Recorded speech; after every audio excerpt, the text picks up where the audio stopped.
പ്രതിപക്ഷ MLA-മാർക്ക് ഓഫീസുണ്ട്, അവർക്ക് വീടുമുണ്ട്, അവർക്ക് ഇങ്ങനെല്ലാമുള്ള സ്വകാര്യ ഇടങ്ങളുമുണ്ട്. അവിടേക്ക് ഞങ്ങളെ കൊണ്ട് മാർച്ച് ചെയ്യിപ്പിക്കാൻ ഇടയാക്കരുത് എന്നാണ്.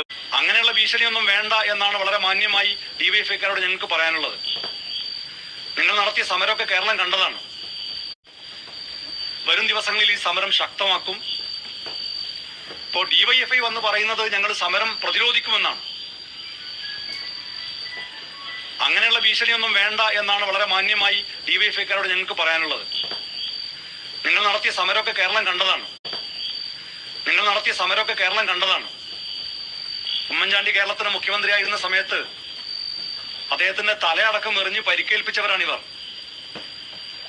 അവർ വന്നിട്ട് പ്രതിപക്ഷത്തെ നേതാക്കന്മാരും അവർക്ക് വീടും ഓഫീസൊക്കെ ഉണ്ട് എന്ന് മറക്കേണ്ടതില്ല എന്ന് ഭീഷണിപ്പെടുത്തിയാൽ ആ ഭീഷണിക്ക് മുമ്പിലൊന്നും ഞങ്ങൾ വഴങ്ങുന്ന പ്രശ്നമില്ല.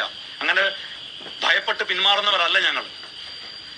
കേരളത്തെ ജനങ്ങളുടെ പ്രതിഷേധമാണ്. ആ പ്രതിഷേധം ഏറ്റെടുക്കേണ്ട ഉത്തരവാദിത്വം പ്രധാന പ്രതിപക്ഷ പാർട്ടികൾ എന്ന നിലയ്ക്ക് ഞങ്ങൾക്കുണ്ട്.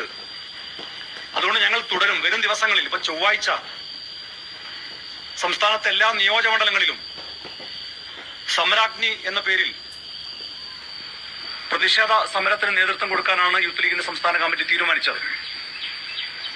അതോടൊപ്പം ജില്ലാ കമ്മിറ്റികളുടെ നേതൃത്വത്തിൽ മിന്നൽ സമരങ്ങൾ ഉണ്ടാകും. ഈ ആരോഗ്യമന്ത്രിക്കെതിരായി, ആരോഗ്യവകുപ്പിലെ ഉദ്യോഗസ്ഥന്മാർക്കെതിരായി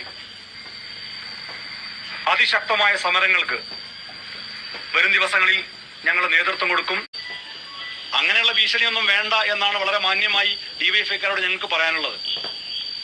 നിങ്ങൾ നടത്തിയ സമരമൊക്കെ കേരളം കണ്ടതാണ്.